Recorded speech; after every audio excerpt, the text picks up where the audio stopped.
Ngayong araw na ito, gustong sabihin sa iyo ng Panginoon, hindi kita iniiwan at hindi kita iiwan.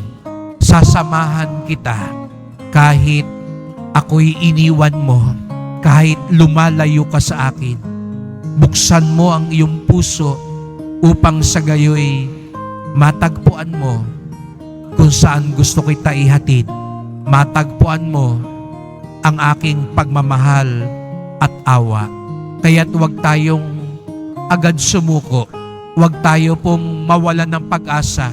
Katulad ni Pedro at ni Juan sa unang pagbasa, sabi nila, wala kaming iba, wala kaming tangan, wala kaming ibang daladala maliban kay Jesus.